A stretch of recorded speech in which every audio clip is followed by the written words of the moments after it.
Hello, and thank you for joining me today. My name is Ryan Carter. I'm a senior infrastructure consultant with Costerisan Business and Technology Advisors Group. Today we want to talk a little bit about what crypto mining looks like, and to give you a little bit of information about the process and a few other tips maybe to stay safe and detect whether or not your workstation has been hijacked and used for crypto data mining. So here's what I'd like to cover. I'd like to give you a quick definition of what it means. We want to talk about some ways in which you can tell or how the process actually happens, whether or not your workstation has been hijacked. There is a fallout to crypto hijacking, and so we want to talk a little bit about that, and we want to give you some tools potentially to stay safe. So on the screen I have a brief description of what cryptocurrency data mining really means, or crypto mining. And basically, it is a way for individuals to utilize your workstation, your server, your computers to mine cryptocurrency. And obviously, as cryptocurrency such as Bitcoin, Litecoin, Ethereum, Monero, and a host of others have not only gained popularity for online sales transactions, but because they've gone up a severe amount in value, obviously attackers have really keyed in on the value of attempting to generate revenue off from these cryptocurrencies.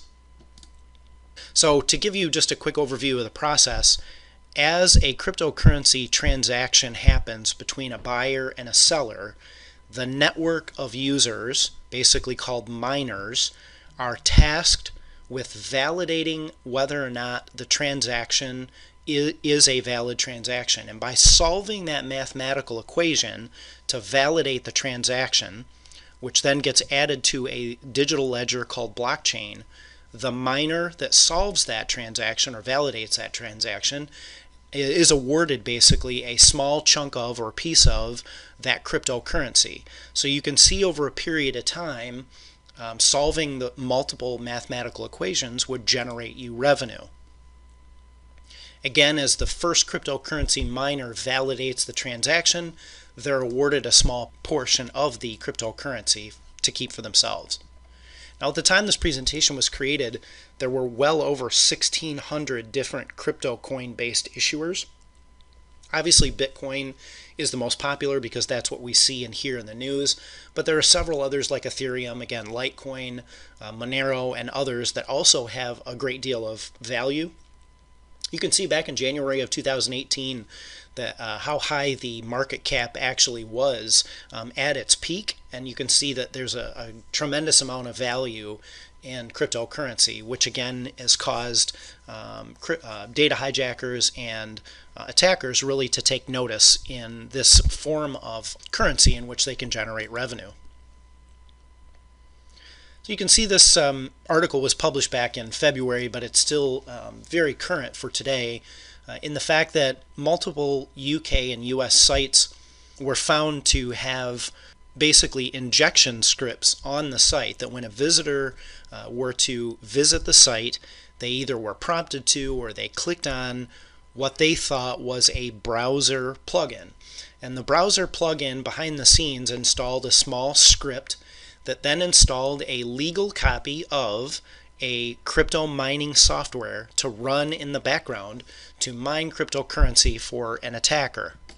And so what that again looked like was attackers then had the ability, once you clicked on the link and installed the software, which would be typically again an add-in, what looked like a browser add-in, they utilized the horsepower of your CPU, your video card, and the RAM within your workstation to mine themselves Bitcoin or Monero or Ethereum or cryptocurrency in general. But at the end of the day, the fact of the matter still remains that your computer was compromised. And even though they were only using the workstation to mine cryptocurrency, they really had the ability to do pretty much whatever they wanted on your workstation.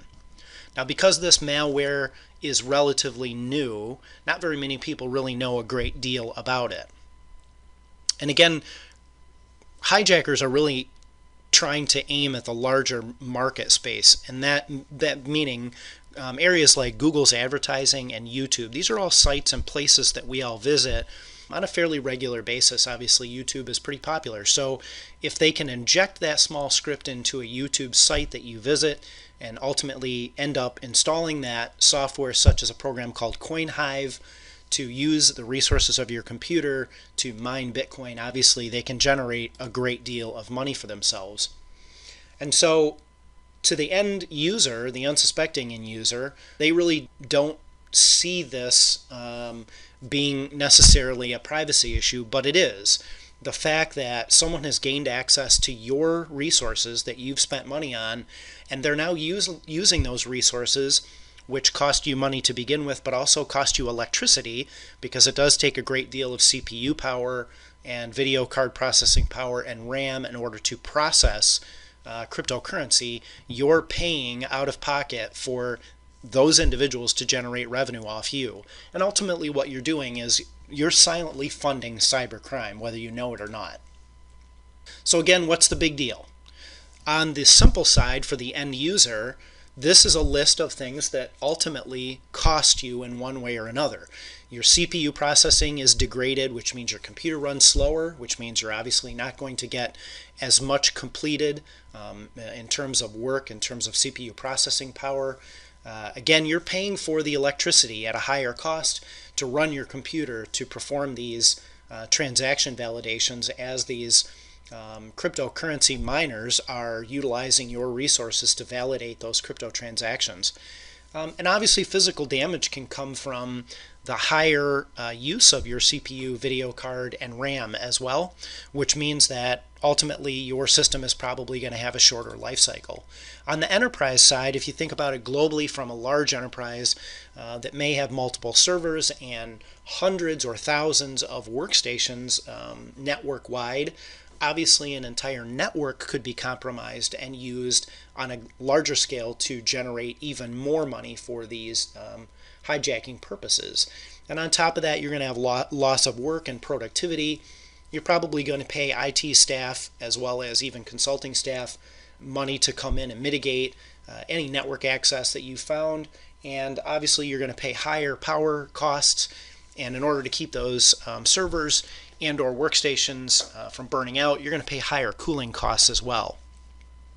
So the damage on the cryptocurrency side would be obviously individuals could lose confidence in the actual cryptocurrency itself, which could cause the cryptocurrency to drop in the marketplace.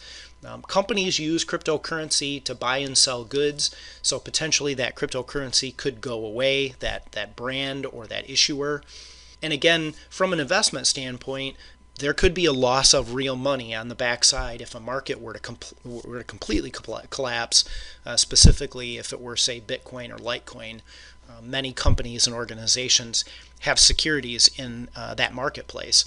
So there is a great deal of fallout that can happen both from the individual side as well as an enterprise side, but then also from the cryptocurrency issuer side as well, from the business side. So some breakdown of the facts and figures. Obviously, cryptojacking is on the rise because it's easier for individuals to utilize your workstations to generate themselves revenue.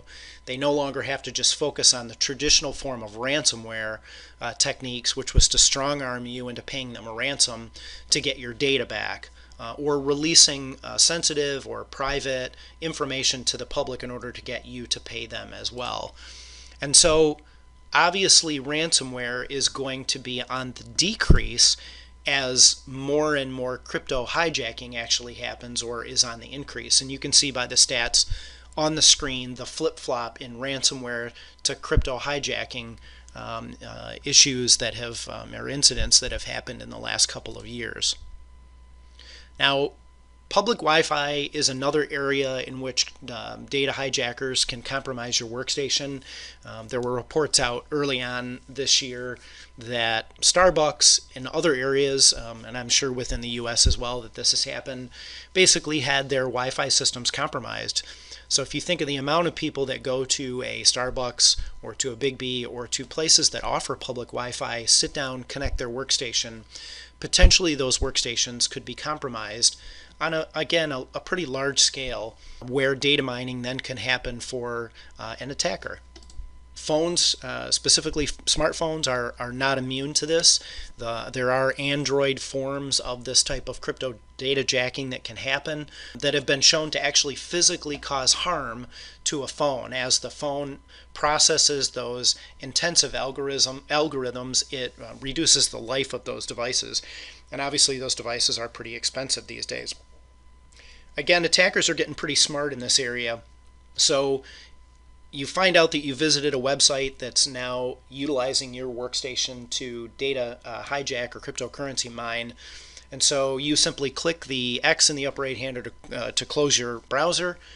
But what happened in the meantime, as the hijacker actually opened a stealth window, which would be called a pop under window, which hides behind the taskbar, still utilizing your CPU power in order to mine them cryptocurrency. So just because you click the X and close your browser doesn't necessarily mean that you're off the hook.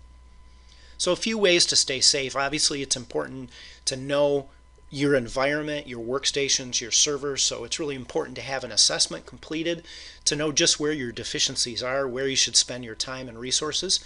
End user training is critical, keeping yourself and your staff up to date so that you know what today's attacks really look like and how to stay safe. Patches are issued for workstation software all the time, and the reason is to keep these types of little issues from happening. So it's important to keep your software up to date. Obviously, a little bit more technical forms of protection would be to implement IPS at a firewall level, or potentially a software that can run on your network looking for that type of activity and stop that type of activity from happening. And again, cloud assets are also vulnerable. Just because your data and or your servers, if you will, are being hosted or in AWS or in Microsoft's cloud doesn't necessarily make them safe. Most of the compromises that have happened are due to individuals having administrative accounts with weak passwords. So it's critical that you protect your cloud resources with a difficult password that simply can't be guessed, so that your cloud assets can't be taken over and used to mine current cryptocurrency as well. So on the screen I have a little bit of information about myself, my contact information as well. If you have questions about this presentation topic or other IT related topics, please feel free to reach out to me. My direct line and my direct email are on the screen. I also have a link to my LinkedIn account where I publish several on a weekly or bi-weekly articles in regards to cybersecurity, things you should watch out for, things to stay safe, and again, some other topics that we like to cover to assist people to stay safe in the cybersecurity realm. Again, feel free to reach out to me with any questions. Thanks so much for joining me today.